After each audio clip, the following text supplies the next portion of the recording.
one could claim that the goal of music as an art is to create pleasure.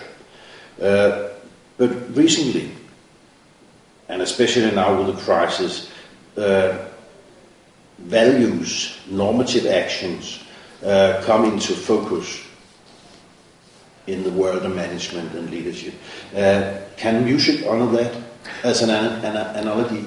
I think there's a basic concept of a normative attitude to what you do use your art for. As an artist, I'm not very interested in pleasure. I'm interested in beauty, which is, I think, is a different kind. That this sort of pleasing your audience is, of course, of a certain kind and entertainment concept, and we feel the constant pressure for consumption that we must also please our consumers, the society, whoever listens to what we do as artists. But I think the aim at understanding what beauty is, it's a much more interesting concept. And when we do this, we enable ourselves with this sort of, you could say, stoic exercise. Stay away from the pleasure, temptation, and search for the beauty.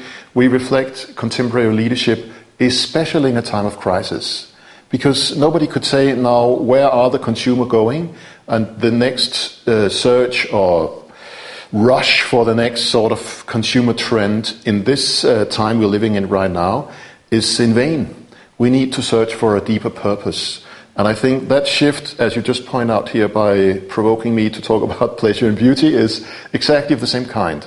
Instead of consumption, we need to search for purpose. This is a parallel to pleasure or beauty in an artistic understanding. I agree.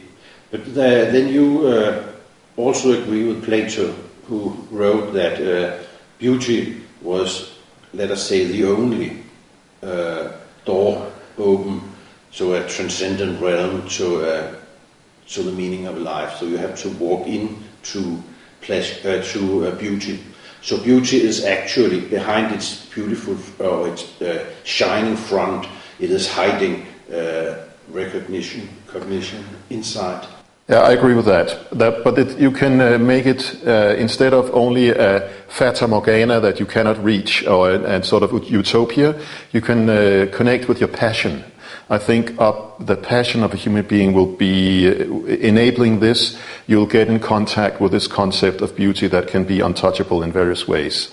I'm also very fond of the triad that we know throughout philosophy history of logos, ethos, and pathos, where we so far have had the world filled with highly engineered logos and to some extent an ethos of women's rights, third world sustainability and things like this, climate change and so on, in an ethos way of looking upon the world. But we miss a severe understanding of the last part of this triad, namely the pathos. How do you get in touch with your passion in a rational and ethic way at the same time?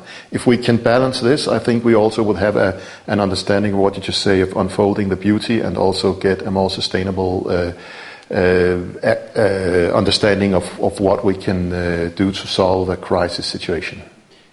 There was this operette called The Congress is Dancing, but now do you think the organization should be singing? Is that the solution to the new crisis?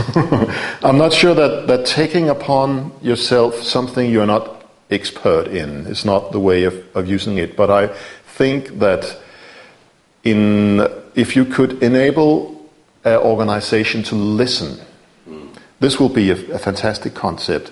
If you can get closer to listening ability by the use of music, and invite musicians into your home ground and in spirit or get the beauty very close to yourself and your organization by the listening exercises, then we get somewhat ahead.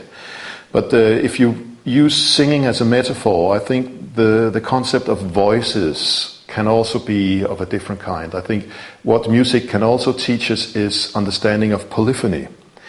More voices interwoven together can also be an interesting concept, because this exists already in an organizational entity and reality, that many voices are talking at the same time. If we can find from the music as a metaphor, the way of understanding polyphony in organizational surroundings, we will get closer to the point, closer to the purpose and the need for everyone in the organization. A last question, Peter. What about silence? That's a very good point. I think music is, you could say, music as being is a constant step from and to silence and sound. You cannot have music without the concept of silence. And I mean the sort of the calm, the white canvas that music exists on would be silence as such.